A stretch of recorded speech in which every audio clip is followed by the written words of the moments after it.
So back many, many years ago, when I was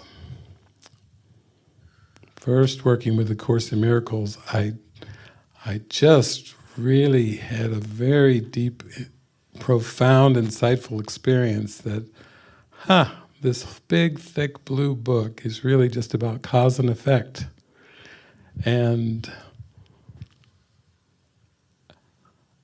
once you kind of get the gist of it, that only the mind is causative, which is very important, that can't be missed or skipped over, but then comes the transfer of training. How willing am I to practice that with everything that's floating through my consciousness? How willing am I, on a daily basis, or more of an hourly or moment-by-moment basis, how willing am I to reel it back off the screen? Any types of upset, disappointment, sadness, anything that's not supremely happy, how willing am I to for a moment bring it back to my mind and hand it over to the Holy Spirit and say, I was wrong. Oh, there I was wrong again. I was wrong-minded again. I thought there was some causation there. Something was happening to me. Something in the world was coming at me that was out of my hands, had nothing to do with my mind, when actually it all has everything to do with my mind. So, to me, that's what this experience, earthly experience, has been. It's just been about practical application, just being humble enough to do the watching of the mind.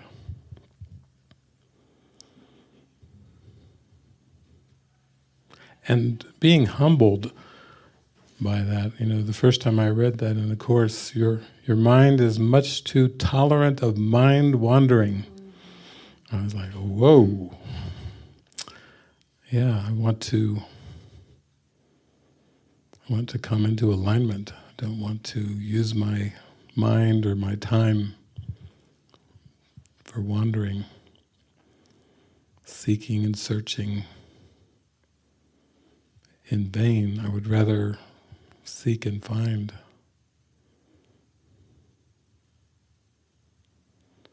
So, to me, that it's all into, if we're called to forgive, then what's the attraction of that? It's just this glorious state of non-judgment. That's worth everything. That peace is its own reward. Non-judgment is so natural. It's almost like when we begin to trust and surrender and relax, we almost like fall into a bed of feathers. And the bed of feathers is non-judgment. It's always been there, so soft, ready for us to just fall back. Some of you might remember from years ago the Nestea commercials. Anybody remember Nestea? They would always say, take the plunge. And they would these slow motion of people falling back into like a swimming pool or something, refreshing. A very strong image, falling backwards and splashing into refreshing water. And in one sense, where Jesus is saying, take the atonement plunge, just fall back into me, fall back into this soft, warm light that's who you are.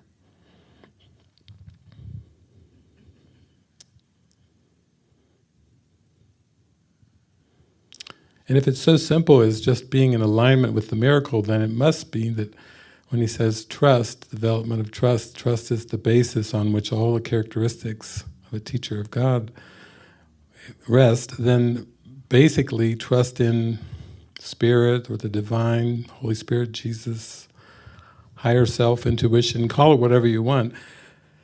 That trust is the key. And why is that trust so important? Other than how else are you going to experience that everything without exception is all involuntary?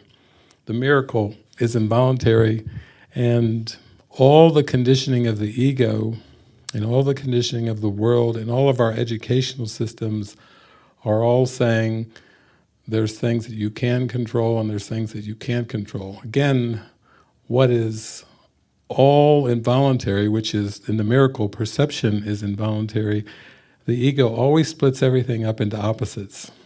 The involuntary and the voluntary. Are you doing this involuntarily or voluntarily? You see how it's just more opposites. And presence doesn't know those opposites. Presence transcends all opposites, all possibility of opposites. So for me, when I plunged into the Course and immersed into it, Jesus let me study it for a while.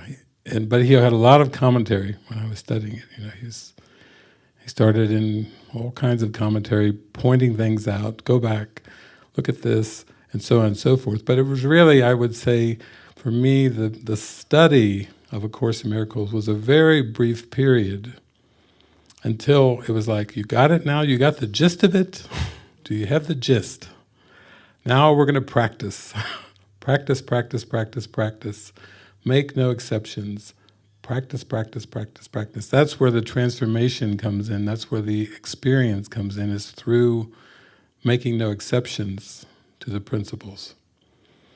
So it's not just another book to be studied or memorized or, to do scholarly papers on or so forth. It's an actual conversion device for the mind, and then the only way you make the conversion is by giving yourself over to it.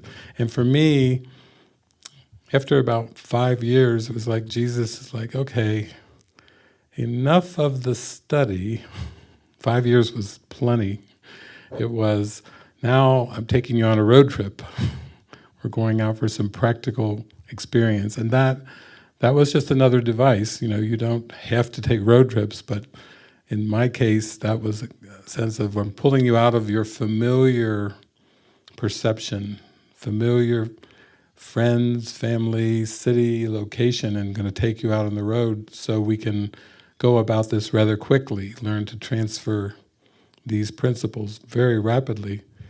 And then we all know those points when you're just in this gloriously happy experience and you can't really say how you got there because there is no formula, and you are just in so much happiness and joy, but you do feel a bit like a twig in the river, like you're being carried in a vast experience. You're in that vast experience, you are that vast experience, but you can't break it apart into pieces. You can't analyze it, you can't figure it out. You can't say, well, I did this and this and this and then it happened.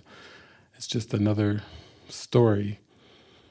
But that experience of everything flowing without conscious control or conscious effort, that's the flow that we were talking about early on. That's the flow. The ease of that is everything. And there's no sense of a personal identity in that, and there's no sense of a story with that.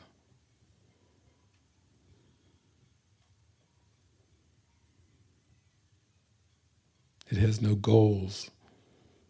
It has no direction in the world, in a worldly sense. It's not pointing in a certain direction.